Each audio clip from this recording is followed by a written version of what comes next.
میں نہ ملا، تمہیں کچھ نہ ملا۔ میرے بھائیوں، مرنے سے پہلے مجھے اپنے اللہ کو پہچاننا ہے، ایک اللہ کی وحدانیت جو مجھے اس کے سامنے جھکائے، اذان پر مجھے دوڑائے اور میری دکان چھوٹے، میرا گھر چھوٹے، میرا دفتر چھوٹے۔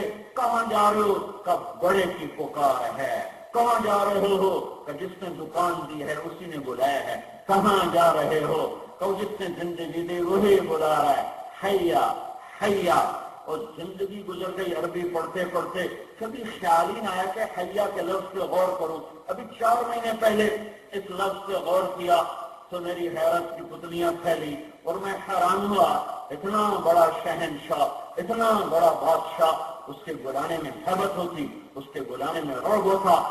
قوموا الی الصلاۃ، چلو اٹھو نماز کے لیے، تعالوا الی الصلاۃ، چلو نماز کے لیے قربان جاؤں۔ ایسا بلانے کا انداز ہے، ایسے پیار سے بلایا ہے کہ اس پیار سے دشمن بھی بلائے تو لوگ اٹھ کے چل پڑیں۔ کہتا حیا، یہ حیا ہلا، حیا ہلا، یہ عربی محاورہ ہے، حیا ہلا۔ حیا ہلا کیا ہوتا ہے؟ وہ کہتا ہے بسم اللہ بسم اللہ، آؤ جی آؤ جی۔ ہمارے پنجاب میں بسم اللہ بسم اللہ، آؤ جی آؤ جی، مرحبا مرحبا مرحبا، اور آپ کے انگریز میں ویلکم ویلکم ویلکم۔ یہ ہے حیا حیا، میرا بندہ آ جا، مرحبا، میں تیرے انتظار میں ہوں، آ میرے گھر میں آ، میری ملاقات کو آ۔ حیا بیوتی فی الارض المساجد، مسجدیں دنیا میں میرے گھر ہیں، مسجدیں دنیا میں میرے گھر ہیں۔ یہ کسی کی ملکیت نہیں ہے، یہ کسی کی ملکیت نہیں ہے، اللہ کے گھر ہیں، انہیں آپ تقدس دو، انہیں تقدس دو۔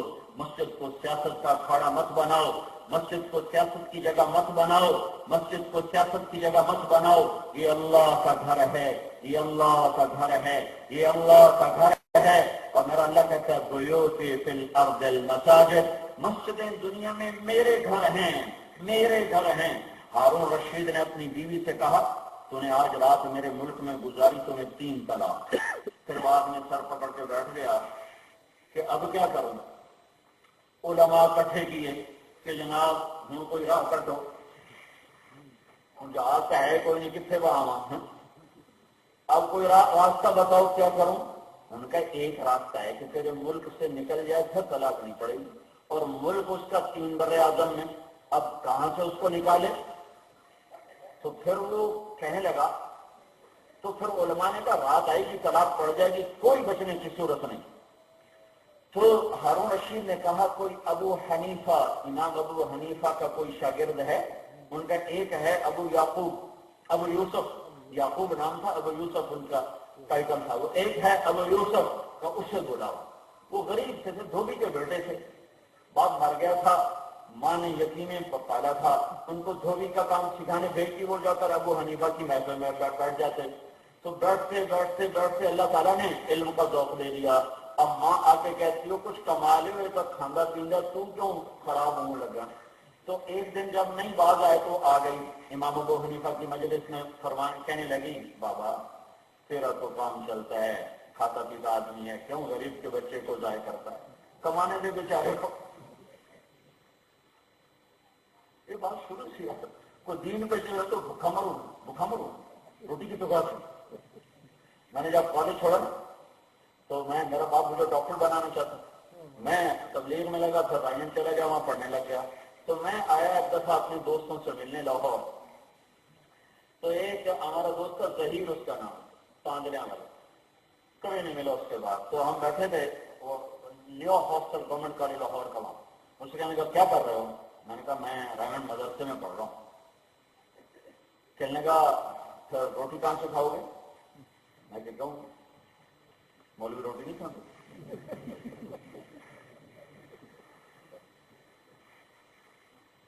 روٹی کہاں سے کھاؤ گے، اچھی دوستی تھی تو وہ اپنی محبت میں کہہ رہا تھا، روٹی کہاں سے کھاؤ گے، میں نے کہا اللہ کھلائے گا، کہنے کا اللہ اوپر سے پھینکے گا۔ تو وہ ایسے ٹیک لگا کے بیٹھا، میں کہا تو کی تو کھاتی، مطلب میں تو ڈاکٹر بن رہا ہوں، میں تو ڈاکٹر بن رہا ہوں، میں کہتا ہوں لوگوں نے چھیل لاؤں روٹی کر سانو اللہ حلال کھوا دے گا انشاءاللہ۔ تو تو کہنے لگی بابا تیرا تو کام چلتا ہے، تو تاجر آدمی ہے، میرے غریب کے بچے کو کیوں خراب کرتا ہے، کچھ کرنے دے، پھر سیکھنے دے، تو تھوڑا سا دین پہ چل پڑے نا۔ تو پھر لگا بندے خیال کر، سارا اسٹیٹس چلا جائے گا، سوسائٹی چھوٹ جائے گی، سوسائٹی چھوٹ جائے گی۔ ہائے ہائے ہائے، ہوئے کون ہستی کس کی زندگی کو چھوڑنے کی دعوت چل رہی؟ وہ باتوں میں سے باتیں نکل آتی ہیں۔ ایک بدو آ گیا اللہ کے نبی کے پاس، کہنے لگا تیری 3 باتیں بڑی عجیب ہیں۔ تو کیا؟ تو کہتا ہم اپنا دین چھوڑ کے تیرا دین قبول کریں گے سب، اور تو کہتا ہے یہ روم اور پرشین امپائر ساری ٹوٹ جائے گی اور ہم قبضہ کریں گے، سانو روٹی نہیں لگی، تو زم پرشین امپائر سنا تو، اور تو کہتا مر جائیں گے، مٹی ہو جائیں گے، پھر اٹھائے جائیں گے، کوئی آئٹم پہ ادھر اٹھی جائے کسی ادھر سے قبر جو آپ، تو آپ ہنس پڑے۔ تو آپ نے کہا لعل الحیات تطول بک، تیری زندگی انشاءاللہ لمبی ہوگی، پھر تو آنکھوں سے دیکھے گا یہ سارا عرب میرا کلمہ پڑے گا، پھر تو یہ بھی دیکھے گا کہ پرشین امپائر بھی ٹوٹے گی اور رومن امپائر بھی ٹوٹے گی، اور یعنی مدینے میں ان کے خزانے آئیں گے، اور پھر رہے گی موت کے بعد اٹھنے کی بات، تو قیامت کے دن تیرا ہاتھ پکڑ کے تجھے یاد دلاؤں گا کہ تیسری بات ہوگی کہ نہیں ہوئی۔ تو وہ نہیں مانا، واپس چلا گیا۔ جب مکہ فتح ہوا سارا عرب مسلمان ہو گیا، کہنے لگے ایک تو ہو گئی۔ جب حضرت عمر کا زمانہ آیا تو پرشین بھی ٹوٹ گیا، رومن بھی ٹوٹ گئے، کہنے لگے ہم فری بھی ضرور ہونی ہے، بھائی کلمہ پڑھ کلمہ جان جاندی۔ تو اس نے اپنا گھر چھوڑا اور مدینے آ گیا، مسلمان ہو گیا۔ جب یہ مسجد میں آتا تھا نماز کے لیے ویسے، تو حضرت عمر اس کے لیے کھڑے ہو جاتے،